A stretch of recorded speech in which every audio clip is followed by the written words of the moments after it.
Ini Gus Dur dilantik menjadi presiden. Ya, ketika itu ketua PBNU luar biasa. Nah, luar biasa.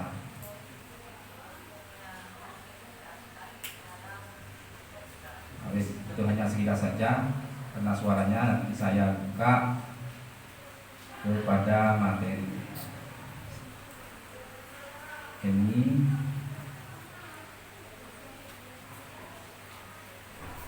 nah, halo. Hai. NKRI. Halo. Ibnu pelajari tentang Wipan. Khawatir ngantuk, ya. Wes. Sampean semua, jenengan semua, ini kader NU masa depan. Ya. Kader NU masa depan. Yang ini kader Ansor, kader NU. Sedangkan yang IPPNU calon fatayat dan muslimat NU masa depan. Nah, harapan saya sebelum saya terangkan sejarahnya NU, jenengan nanti ketika sudah dimakesta sudah sah kalau jenengan itu adalah kader IPNU dan IPPNU Kecamatan Buripan. Berjuang jangan setengah-setengah. Ya. Berjuang jangan setengah-setengah. Pak Unggul, apalagi dengan semua hanya punya alasan tidak punya bensin. Itu alasan saya dulu ketika berjuang itu bukan bensin yang tidak punya, dengan sepedanya tidak punya. Kok bisa? Khawatir nanti itu ketika jadi pengurus ada terdapat tadi bisa ya. Jadi itu jangan hanya alasan tidak punya bensin. Semangat ya. Siap. Siapa yang mau ngopene NU dari daunnya Kiai Hasyim Asy'ari didoakan mati dengan husnul khotimah dan masuk surganya Allah Subhanahu wa taala. Enggak pengen jenengan? Pengen. Wes. NU berdiri ini awalnya itu dulu itu zaman dahulu abad sebelah terdapat 9 wali. Nah, yaitu 9 wali ya ini. Ada nama wali yang 9, ada Sunan Ampel, Sunan Giri, Sunan Gresik, ya, Sunan Bonang, Sunan Derajat, Sunan Kalijaga, Sunan Muria, Sunan Gunung Jati, Sunan Kudus. Berapa tahun yang sidang? Sebelum NU berdiri ini ya. Nah, setelah itu dakwahnya Wali Songo memasukkan unsur Islam ke dalam budaya dan tradisi lokal yang ada di Pagilaran. Terus setelah itu, itu periode pertama. Jadi periode pertama itu adalah adanya Wali Songo. Ya. Ini saya ngomong Indonesia dulu sebelum NU berdiri. Ini sejarah. Ya.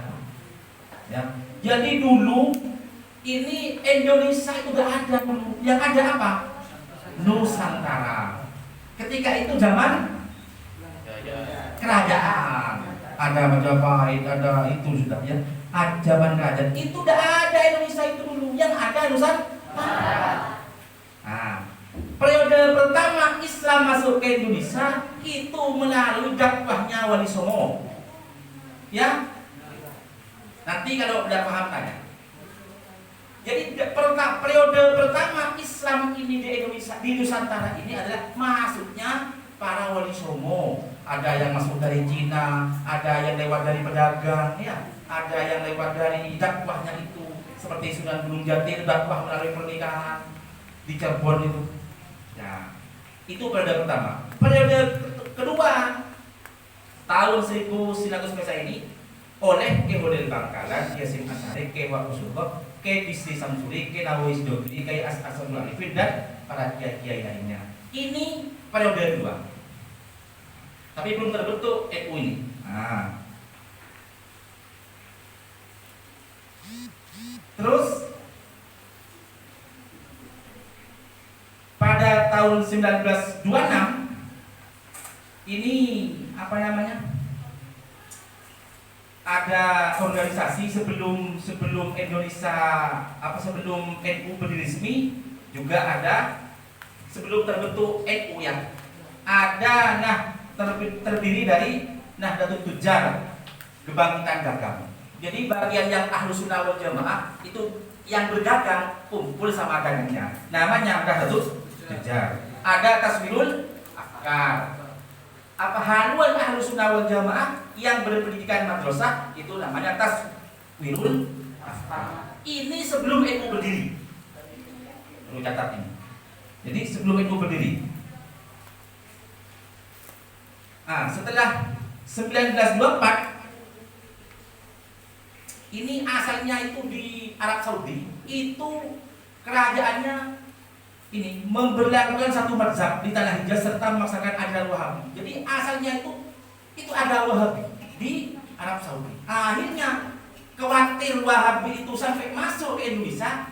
Akhirnya Kiai Hasyim Asy'ari, Kiai Wahab Masdullah, Kiai Khalil Bangkalan punya inisiatif, punya maksud supaya Indonesia, supaya ajaran Ahlus Sunnah wal Jamaah di Indonesia itu tetap utuh, tidak masuk ke Wahabi.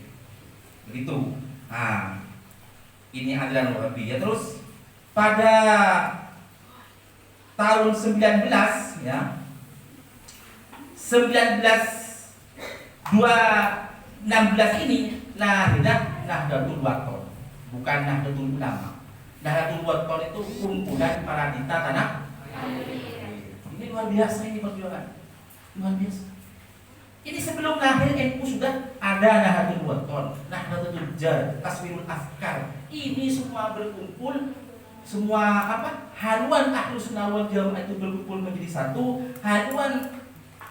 Haluan yang Ahlus Sunnah wal Jamaah di bidang pendidikan menjadi satu. Akhirnya tahun 1916 itu ada Nahdlatul Wathon yang kita tanah air. Akhirnya dengan Kiai Khalil Bangkalan, Kiai Hasyim Asy'ari, Kiai Wahab Masdullah, Kiai Muhammad Ridwan ya.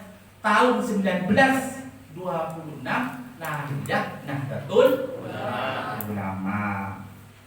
Yang mengantarkan tongkat itu, siapa yang mengantarkan tongkat itu? Ash'ab Syamsul Arifin. Itu tahun 1926. Kenapa kok NU berdiri? Supaya Indonesia itu tidak ada aliran Wahabi. Jadi melindungi Ahlus Sunnah wal Jamaah. Aliran Wahabi itu apa? Ini sekilas. Aliran Wahabi itu ya sangat leceh dari Ahlus Sunnah wal Jamaah. Bukan hanya tidak mau tahlil, tapi Wahabi itu sampai nabinya saja itu kalau haji itu bukan di Mekah, hajinya itu di Irak. Sampai meleceh seperti itu Wahabi. Ini itu kalau tak lihat aja. Kurang. Ini teknik sudah.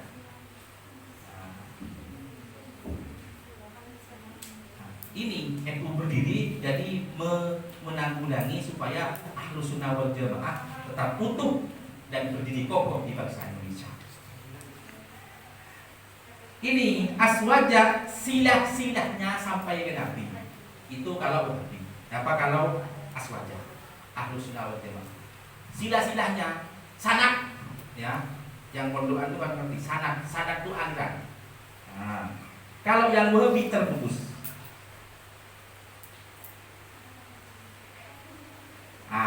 Ini ciri-cirinya. Kalau Ahlus Sunnah wal Jamaah ya membaca kunut, bertawassul ke Nabi, ikut Imam 4, menganjurkan ziarah ke Nabi, hajinya ke Mekah dan Madinah. Kalau Wahabi bisa membaca ya?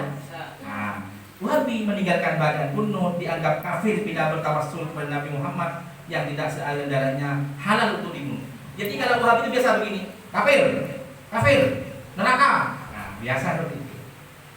Makanya saya harap kalau kader muda, halo, berdiri sebentar. Kader muda, Ibnu PPPNU itu, ya.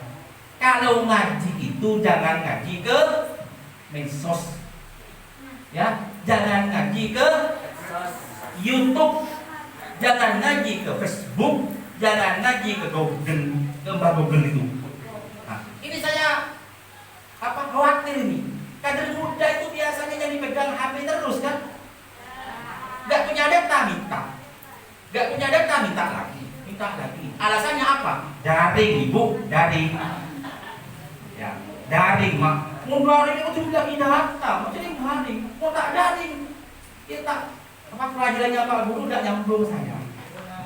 Ibunya tidak tahu daring, dia bilang gimana? Diberikan terus ya data itu.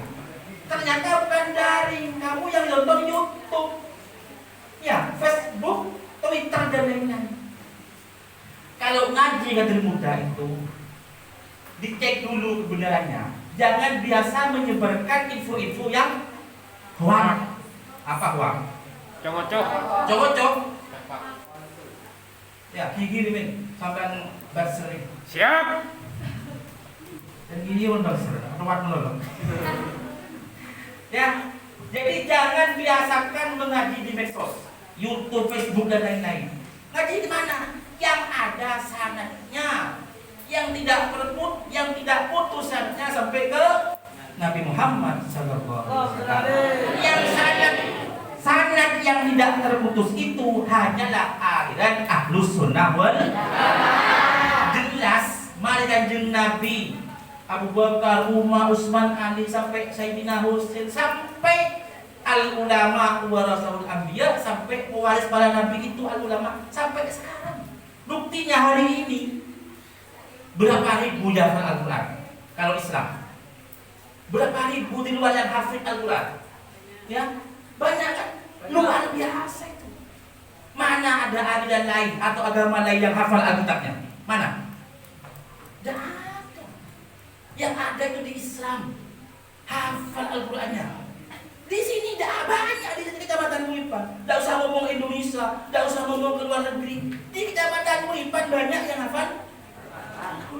Itu bukti kalau agama kita Ahlus Sunnah wal Jamaah itu memang diridhoi oleh Allah Subhanahu wa taala. Pas sampean kader bok bengko.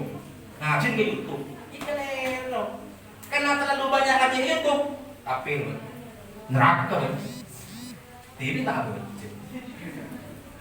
Paham ya? Nah, wis lanjut. Terus melarang ziarah ke makam Nabi. Di Arab Saudi ya. Ketika kami kemarin ke Mekah itu, jadi semua makam yang ada di Mekah itu tidak ada namanya dan tidak dikasih tempat yang bagus. Kenapa? Memang tidak boleh ziarah. Karena Wahabi di sana tidak boleh ziarah. Nama ada. Akhirnya makam di sana itu banyak rata-rata yang hilang. Tidak ada, tidak temu sudah. Ya, karena Wahabi ziarah-ziarah tidak ada. Kalau sini kan banyak kan, luar biasa. Nah, itu bedanya ya. Terus, nah ini buktinya, ini gambar seperti ini. Ada ketemu dengan teman seperti ini? Ya, ketemu enggak? Teman dengan seperti ini? Mana orangnya?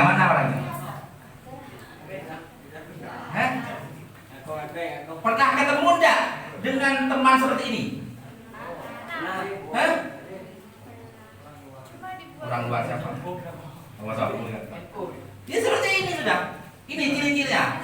Seperti apa ciri-cirinya itu? Jenggot. Pakai itu, cikram. Murtad, ahli neraka, darahnya halal dibunuh. Kafir, bid'ah, syirik. Tipin surga sama-sama tidak ketemu siapa yang masuk surga. Ini seperti ini sudah ciri-cirinya Allah. Hati-hati, ya. Makanya belajarnya hanya jangan di medsos. Yang mondok jangan berhenti mondok, lanjutkan mondok sampean dan juga sekolahnya dengan kelak akan memetik hasilnya. Begitu. Ini bukti. Nah, ini videonya. Ini Komite Hijaz. Apa Komite Hijaz itu?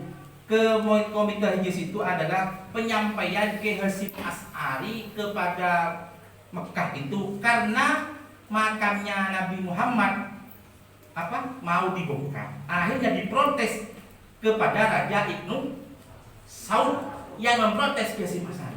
Ini luar biasa. Ada kiai, seorang kiai di Indonesia bisa memprotes Raja Ibnu Saud Arab Saudi ketika zaman itu. Karena Syekh apa Kiai Masari itu Syekh itu tuan guru sama. Ini luar biasa. Beliau yang mendirikan NU, bukan orang sembarangan. Ya, masuk ya, mantap ya. Makanya berjuang di NU jelas tenang. Apa yang bisa kita korbankan. Waktumu, uangmu, itu aktivitas sampean, semuanya korbankan sudah. Jangan setengah-setengah. Sesuai dengan kemampuan kita masing-masing. Ya, masuk ya. Kader muda itu harus punya greget. Ya. Jangan hanya argumen terus. Ya. Itu jangan hanya punya argumen terus itu maksudnya begini. Kalau Ibnu itu kan pelajar, ngomong terus muter-muter. Sini betul dapat tak? Ya, ada manusia kayak gitu kan? Ada. Kamu ada nggak? Ya. Ada yang mau saya gitu, begini nih. Ya. Kurang begini, kurang begitu, tapi ketika dikasih tanggung jawab, lari dari kenyataan. Jangan seperti itu kadernya. Tapi gak usah biasa menyalahkan yang lain. Orang TV dicakap, kita teman mau, tak usah. Siapa nanti yang rajin, beliau akan memetik hasilnya. Yang nakal, dia tidak dapat apa-apa. Siapa yang menanam duri, ya akan memetik duri lah. Siapa yang menanam jagung akan memetik jagung. Insya Allah Ibnu sama IPPNU itu akan menjadi tumpuan harapan untuk masa depan. Kapan lagi sampai berhikmati Ibnu?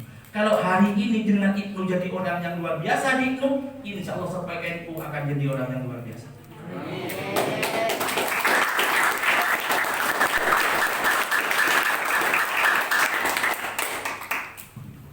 Ya, paham ya, semangat ya. Terus pada akhirnya resmi pada tanggal 31 Januari tahun 1926 para kiai sepakat untuk membentuk dan mendirikan organisasi resmi yang dinamakan Nahdlatul Ulama, yaitu Kebangkitan Ulama. Ini terus NU itu punya Wanom, ya. Ada Ansor, ada Ibnu, ada PMII. Ada yang sudah mahasiswa? Ada yang ikut PMII? PMII juga bagian di NU. Tapi rata-rata kalau anak-anak PMII banyak yang tidak sholat, banyak yang tidak bisa ngaji, rambutnya gondrong, panjang. Biasanya PMII itu kalau disuruh ngomong pinter, PMII itu luar biasa. Tapi ketika sholatnya bangunnya jam 7 pagi, jam 8 pagi. Karena kami sudah pernah ikut mapaba PMII ketika jadi mahasiswa. Ya, ada Pagar Musa, ada Muslimat, ada Fatayat, ada Banser, ada MDS, ada Jamiah Ahli Thoriqoh, ada Jaiqura Walfat, ada IPNU, ada ISNU Ikatan Sarjana NU, ada Sarpumusi Serikat Buruh Tani. Ini bano-bano. Jadi NU luar biasa. Ya, lengkap dan komplit. Jadi kalau jenengan masuk di NU ini sudah tepat. Tidak salah lagi. Nah, pemikiran garis-garis NU. Ini NU sumber ajarannya adalah Al-Sunnah terus jenengan pernah nonton videonya Gus Nur? Pernah nonton? Masa belum? Pernah? Bukan YouTube kamu, ahli YouTube. Kalau biasa pegang HP pasti mereka pernah lihat Gus Nur, siapa lagi itu? Itu asli itu. Gus Nur itu rata-rata itu pakai Al-Quran terjemah. Akhirnya yang terjadi jadi kafaro yukfuru kafaro. Karena tidak tahu nahwu dan sorok. Kalau pondokan pasti tahu nahwu dan fa'alak yaqulu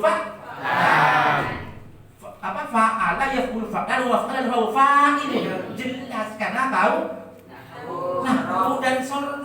Kalau tidak bisa begitu, tidak bisa. Karena ngaji Al-Qur'annya pakai terjemah. Ya. Masuk ya? Ahlus sunnah wal jamaah pakai Al-Qur'an yang menjadi dasar, tapi pakai nahwu dan sorf. Akhirnya tidak nyeleweng, tidak menjadi kafir huruf kafur. Itu keliru. Maka jangan biasakan ngaji di YouTube, ngaji ke para kiai. Syaratnya biar nyambung. Masuk. Aku ngaji YouTube terus. Ya, itu. Yang nomor 2, ini as-sunnah, sunnahnya Nabi diikuti. Kalau Nabi makan pakai tangan kanan, jangan makan pakai tangan kiri. Nikah juga termasuk sunnah. Kayak sahabat Indra, ini tidak kebagian sunnahnya pernikahan. Sahabat Indra, rekan Indra itu tidak dapat sunnahnya pernikahan karena ada menikah. Dengan menikah kalau waktunya kalau punya belajar. Terus ijma dan qiyas. Ijma itu adalah membedah, dibedah lagi. Terus di kesepakatan para kayak ada kasus Masai di pondok-pondok itu ada kan? Dan qiyas menyesuaikan dengan zaman dan kondisi.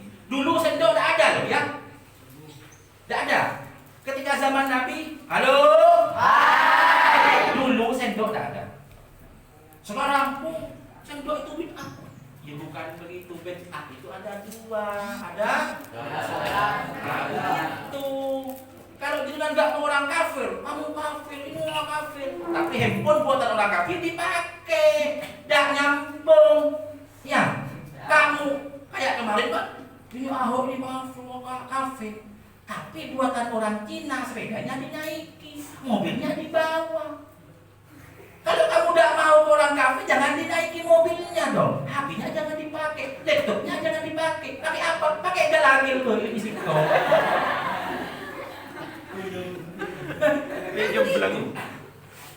Orang Ahlus Sunnah wal Jamaah tidak seperti itu, merangkul semua. Namanya Pancasila. Binika Tunggal Ika, merangkul semua golongan. Urusan surga, urusan Allah. Yang penting kita sholat, zakat, puasa, dan haji. Surga urusan Allah. Jangan bisa menghakimi kafir, bid'ah dan lain-lain. Masuk. Tanya gimana? Terus NU mengikuti paham Ahlussunnah wal Jamaah dengan 4 mazhab, yaitu ada Imam Syafi'i, Maliki, Hanafi dan Tapi Indonesia rata-rata ikut Imam Syafi'i. Ya seperti itu Imam Syafi'i, kalau ngentut batal sholatnya. Beda dengan imam-imam yang lain, kalau ngentut tidak batal, tapi ketika perut berbunyi batal. Tapi di Indonesia rata-rata Imam Syafi'i. Akidah NU mengikuti Imam Abu Hasan Al-Asy'ari dan Abu Mansur Al-Maturidi. Ini bahasa. Nah, ini ada video.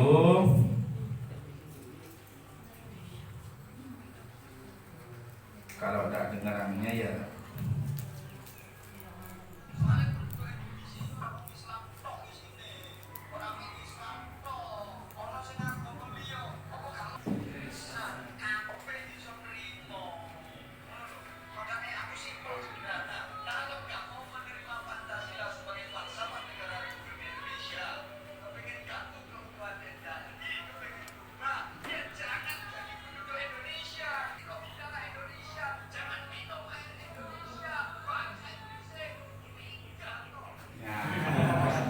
Masuk ya? Masuk. NKRI, Negara Kesatuan Republik Indonesia yang berfaham Ahlus Sunnah wal Jamaah. Saya yakin jenengan ini kalau betul-betul ikhlas, betul-betul ngopeni NU lewat ibnunya ini, saya yakin jenengan semua akan menjadi orang-orang besar. Amin. Baik besarnya di lingkungan jenengan semua, menjadi tokoh, menjadi kader-kader yang militan. Saya sudah melewati itu semua. Yang penting jenengan ikhlas, dan betul-betul openi sesuai dengan tingkatannya masing-masing. Yang PJ IPNU, openi yang PJ, yang PAC, openi yang PAC. Sekecil apapun dengan berjuang itu pasti terbalas oleh Allah. Tidak akan yang tidak tercatat oleh Allah. Semuanya akan.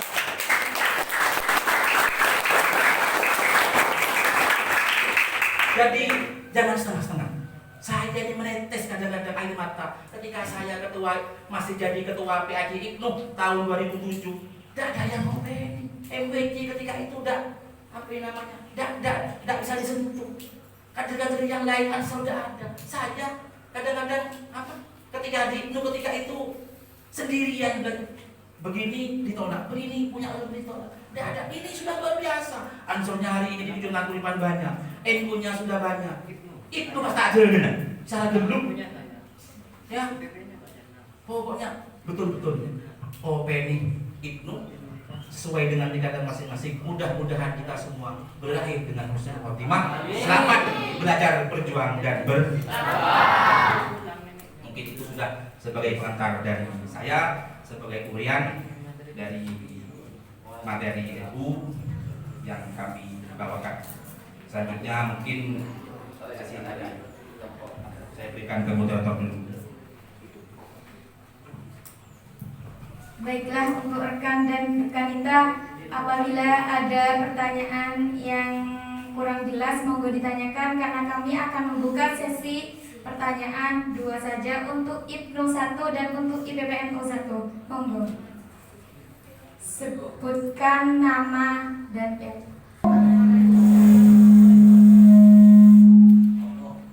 Perkenalkan, nama saya Dini Dwianti. Saya mau bertanya, dari kemarin saya penasaran kenapa lambang IPPNU sama IPNU itu berbeda. Terima kasih. Assalamualaikum warahmatullahi wabarakatuh. Tadi saya mendengar Nahdlatul Wathon sama Nahdlatul Ulama, itu apa bedanya? Terima kasih. Assalamualaikum warahmatullahi wabarakatuh.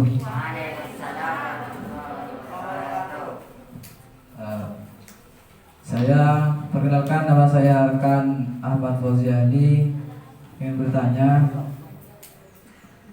bagaimana strategi para muassis Nahdlatul Ulama untuk mengajak masyarakat zaman dahulu? Karena di zaman dahulu itu banyak sekali masih orang-orang awam, masih bukan Islam gitu. Jadi kok segampang itu sekarang NU berkembang pesat di Indonesia? Karena dulu itu sebelum NU kan ada namanya Wali Songo. Nah itu Wali Songo itu ruwet ngaji ke sana. Nah, makin kembang sini kak NU ini berkembang. Terima kasih. Tak barusan tanya bedanya IPNU sama IPNU. Kalau saya tanya apa bedanya laki-laki sama perempuan? Apa bedanya benci dan cinta? Pinter namanya. Kalau kan sebelum terjadi Nahdlatul Ulama itu adalah terdiri dari Nahdlatul Wathon. Itu kumpulan para tingkatan air. Ketika sudah kumpul menjadi satu, akhirnya terjadilah Nahdlatul Ulama, kumpulan para ulama. Mengapa kok sampai terjadi Nahdlatul Wathon? Karena ada kesamaan tadi. Ada Nahdlatul Tujar, ya, ada Nahdlatul Taswirul Afkar. Itu kumpul menjadi satu. Jadi dagangnya jadi satu. Aliran yang mau pilih madrasah menjadi satu, yang mau pilih pesantren jadi satu. Kok sama tujuannya sama? Mengawal Ahlus Sunnah wal Jamaah, melalui bangsa Indonesia. Gimana artinya? Akhirnya terjadilah Nahdlatul Ulama, kumpulan para ulama biar mencakup lebih luas. Senusantara. Tahun 1926 itu Indonesia sebelum merdeka. Indonesia merdeka tahun 1945. Baru kemarin 45. Tapi saya belum lahir. Ya, tahun 1926 itu jadi NU berdiri. Setelah itu langsung Indonesia merdeka. Ketika itu masih Nusantara, masih zaman kerajaan. Ini luar biasa nih. Sudah berdiri yang namanya Nahdlatul Ulama. Jadi NU itu jangan dengan harus bangga. Dibuang ya NU dari undang, bukan begitu. Harus marah sampean kalau ada yang bilang seperti itu. NU jenengan harus bangga. Mengapa? Karena bersama para alim ulama, bersama para wali-wali Allah. Berdirinya NU sudah berapa puluh tahun yang lalu. Harus bangga. Ada organisasi berdiri selama itu? Tidak ada. Itu saja sudah. Yang nomor 2. Pertanyaan dari rekan Ahmad Fauzi Ali, bagaimana strategi para muazzis ulama pada zaman dahulu sehingga berkembang pesat sampai saat ini? Ceritanya begini, rekan. Dulu itu yang Syekh itu ada 2. Ya, ketika itu ada Syekh Hasyim Asy'ari, ada Kiai Ahmad Dahlan. Ya, 2 itu tokoh dan kiai di Indonesia itu yang paling pintar, paling alim, beliau berdua. Itu pondoknya sama-sama di Mekah. Tapi sebelum di Mekah, keliling pondok pesantren se-Indonesia, termasuk Sidogiri. Sidogiri itu juga sepuh. Ya. Sidogiri itu, pondok pesantren Sidogiri itu juga sepuh umurnya. Nawawi Sidogiri setelah Sayyid Sulaiman itu juga ikut andil mendirikan Nahdlatul Ulama. Itu juga ikut berperang melawan penjajah itu. Sidogiri itu. Nah, Kiai 2 itu ya, ada Kiai Hasyim Asy'ari dan Kiai Ahmad Dahlan. Itu ada 2 itu perjuangannya berbeda-beda. Maksudnya bukan beda aliran, tapi beda cara. Beda cara.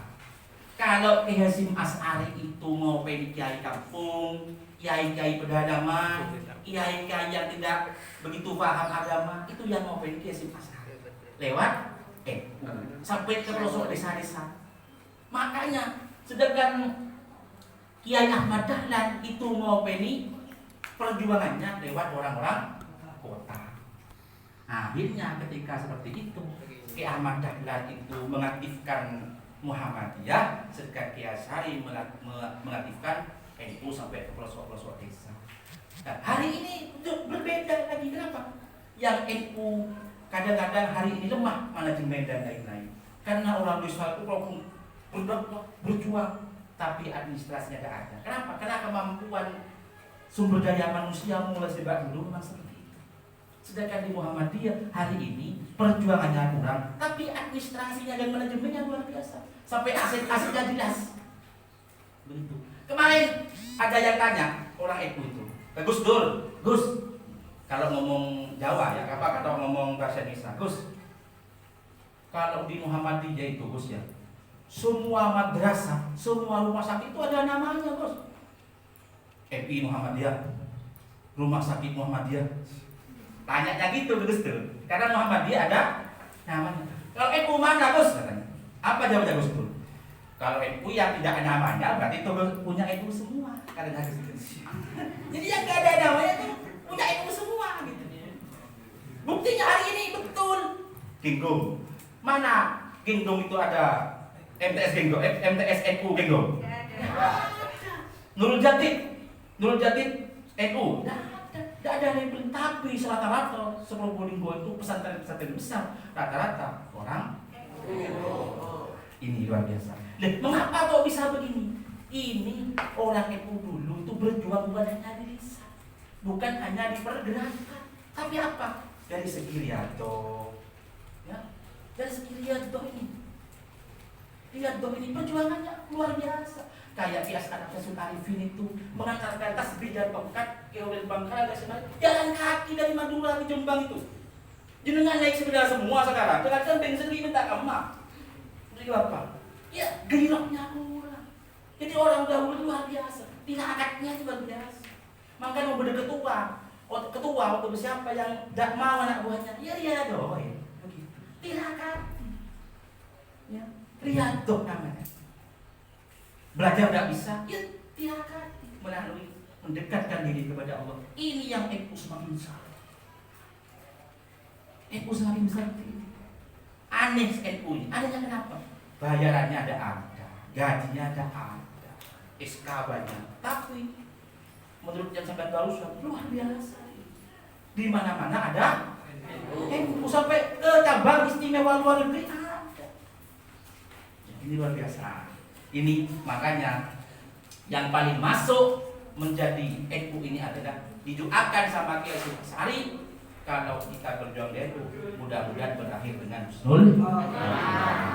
Mungkin itu sudah yang bisa jawaban saya. Terima kasih. Asal mulanya ketika ada Nahdlatul Ulama berdiri kemarin dulu ya, ini nambang tidak ada. Bingung, sama-sama bingung. Akhirnya Kiai Hasyim Asy'ari itu menugaskan Kiai Muhammad Ridwan. Ngerti Kiai Muhammad Ridwan? Saya ngerti Ridwan kan? Kiai Muhammad Ridwan. Kiai Muhammad Ridwan itu ya kiai seangkatan sama Kiai Hasyim Asy'ari. Kiai Muhammad Ridwan ditugaskan disuruh membuat lambang NU ini. Puasa 7 hari di malam. 7 hari berpuasa dan tidak tidur ketika itu Kiai Muhammad Ridwan supaya menemukan pola yang paling bagus dan menemukan karangan yang paling indah supaya disukai oleh banyak orang. Akhirnya tirakat Kiai Muhammad Ridwan yang nyuruh Kiai Hasyim Asy'ari. Akhirnya siapa itu? Kiai Wahab Hasbullah bertamu dengan Kiai Hasyim Asy'ari. Kiai, lambangnya itu kayak apa? Kiai Muhammad Ridwan masih mau itu mengeluarkan kopi sama kue itu, dan pakaian tidak bagus begitu ya, langsung menemui, langsung dipanggil sama Kiai Hasyim Asy'ari. Apa? Kiai, mana lambangannya? Nah, akhirnya ini apa? Yang dihadirkan mimpinya, yang datang Kiai Muhammad Ridwan. Ini yang ada itu, ini tidak ada ya. Jadi bintangnya itu ada, tali pun tidak ada. Dari Kiai Muhammad Ridwan ya. Jadi paham ya? Lihat semua ya? Ya, bila kok berdalil katanya selain doang. Apa main mana ya? Ustaz, gua. Jujur enggak ini lah bilang gua enggak iya pakai nyatanya kan. Jadi kalau yang tanya baik-baik gitu. Bang menurut mungkin norok, kalau tak usah, belum banyak hal. Jangan gitu dong.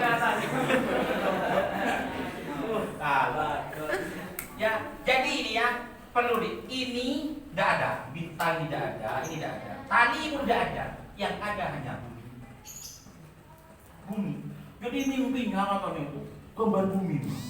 Jadi Kiai Muhammad itu mimpinya mimpi didatangi bumi loh, kelihatan bumi lebar. Ketika ditanya sama Kiai Hasyim Asy'ari, bumi ya, gambar bumi. Oh bumi yes, langsung bumi. Kan sudah ada nama kan ya, Nahdlatul Ulama kan, langsung taruh di tengah. Akhirnya awalnya itu bumi sama Nahdlatul Ulama. Tali dan bintang tidak ada. Bingung lagi. Akhirnya Kiai Muhammad Ridwan, Kiai Hasyim Asy'ari, Kiai Wahab Hasbullah sowan kepada Kiai Nawawi Sugiri. Ya, sowan. Kiai, ini sudah apa? Lambangnya bumi sama ini. Akhirnya apa yang terjadi sama Kiai Nawawi Sugiri? Ini yang hasil Kiai Nawawi Sugiri. Tali itu. Tapi talinya renggang ya, tidak begituan.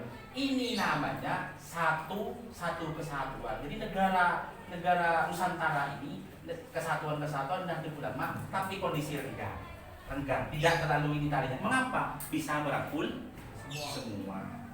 Kalau salah diperingati, bukan salah kafir, salah neraka, bukan begitu. Kiri orang Islam dirangkul, dinasihati, diajak kerjasama. Sedangkan ini ditambah, mengapa? Karena yang penyebaran pertama itu adalah Wali Songo. Ini sekilas sejarahnya lambang. Bukan langsung ngambil di Google pas taruh di sini. Kalau kader-kader muda pengen logo yang bagus, pasti ambil di Google. Copy paste. Logo bagus. Kediri, Jakarta, Gresik muncul semua. Ini bagus. Ini melalui tirakat. Lihat tuh. Masuk ya? Oke, tulis mon profile ya. Ditulis. Wes sudah. Oh, tanya ya. Itu putusan dan kebagasan. Kenapa kemarin nyasar ya? Sudah cukup ya?